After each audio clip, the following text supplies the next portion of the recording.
राधे राधे बंधु, आपका स्वागत है मेरे चैनल धर्म और ज्ञान में। आज हम श्रीमद् भगवद गीता के 9वें अध्याय के महात्म्य की कथा का श्रवण करेंगे कि 9वें अध्याय को पढ़ने से सुनने से क्या फल की प्राप्ति होती है। भगवान शिव ने कहा, मेरी प्रिय पार्वती, अब मैं तुम्हें श्रीमद् भगवद गीता के 9वें मंत्र की महिमा बताऊंगा। नर्मदा नदी के तट पर महिष्मती नाम का एक नगर था, जहाँ माधव नाम का एक ब्राह्मण रहता था। वह ब्राह्मण वेदों के सभी आदेशों का बहुत सख्ती से पालन करता था और उसमें ब्राह्मण वर्ग के भी सभी अच्छे गुण मौजूद थे। इतना विद्वान होने के कारण उसे बहुत दान मिलता था और अपने संचित धन से वह एक महान अग्नि यज्ञ करने लगा। बलि चढ़ाने के लिए एक बकरा मोल लिया गया और जब वह बलि की तैयारी के लिए उस बकरे को शुद्ध करने लगा तो सबको बड़ा आश्चर्य हुआ और बकरा हंसने लगा और ऊंचे स्वर में कहने लगा, हे ब्राह्मण, इतनी सारी अग्नि यज्ञ करने से क्या लाभ, जो हमें जन्म और मृत्यु के चक्र में बांध देता है। तेरे द्वारा इतने सारे अग्नि यज्ञ करने के कारण मेरी क्या स्थिति है, यह तो देखो। जब वहां एकत्रित सभी लोगों ने बकरी की बात सुनी तो वे सभी उत्सुक हो गए और उस ब्राह्मण ने हाथ जोड़कर पूछा, तुम बकरी कैसे बन गई? अपने पिछले जन्म में आप किस जाति के थे और कौन से कार्य किए थे? बकरी ने उत्तर दिया, हे ब्राह्मण, अपने पिछले जन्म में मैं बहुत ही शुद्ध ब्राह्मण परिवार में पैदा हुआ था और मैंने वेदों में बताए गए सभी कर्मकांडों को बहुत सावधानी से किया था। फिर एक दिन मेरी पत्नी को दुर्गा जी की पूजा करने की इच्छा हुई ताकि हमारे बच्चों की बीमारी ठीक हो सके। इस उद्देश्य से उसने मुझसे एक बकरी लाने का अनुरोध किया। तब हमने माँ दुर्गा के मंदिर में बकरे की बलि दी।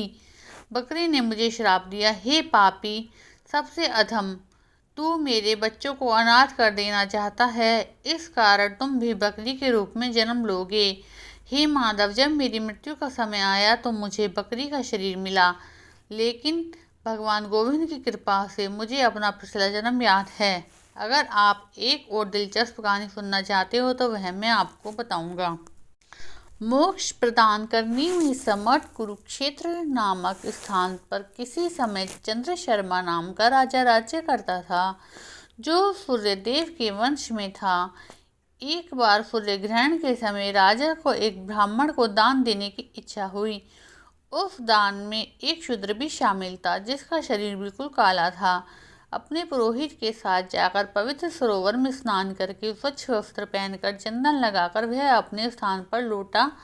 उसने भक्तिपूर्वक योग्य ब्राह्मणों को दान दिया। दान देने के बाद अचानक उस काले शूद्र के हृदय से एक अत्यंत पापी चांडाल प्रकट हुआ और थोड़ी ही देर बाद उस काले शूद्र के शरीर से एक मादा चंडाल प्रकट हुई और वे एक साथ उसके करीब गए और अचानक वे ब्राह्मण के शरीर में प्रवेश कर गए। वे ब्राह्मण अविरल रहा और भगवान गोविंद को याद करते हुए श्रीमद् भगवद गीता के 9वें अध्याय का जप करना शुरू कर दिया। यह सब गतिविधियां देख रहा राजा स्तब्ध रह गया और कुछ भी कहने में असमर्थ हो गया। जैसे ही श्रीमद् भगवद गीता के 9वें अध्याय के शब्द उस ब्राह्मण के होठों पर आए तो विष्णु देव वहां प्रकट हुए, उन दोनों चांडालों को भगा दिया। उस समय राजा ने ब्राह्मण से पूछा, हे विद्वान, वे दोनों विद्वान कौन थे और आपने किस मंत्र का जाप किया था? तुम्हें कौन सा देवता याद आया? ब्राह्मण ने उत्तर दिया, एक चंडाल का रूप लेकर पाप रूपी अवतार प्रकट हुआ, साथ ही उसी महिला चंडाल के रूप में अपराध भी प्रकट हुआ। उस समय मैंने श्रीमद् भगवद गीता के 9वें अध्याय का जाप करना शुरू किया, जो भी भयावह स्थिति से मुक्ति दिलाने में सक्षम है।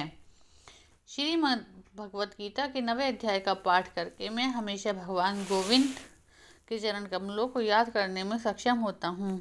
गीता महापुराण की जय हो।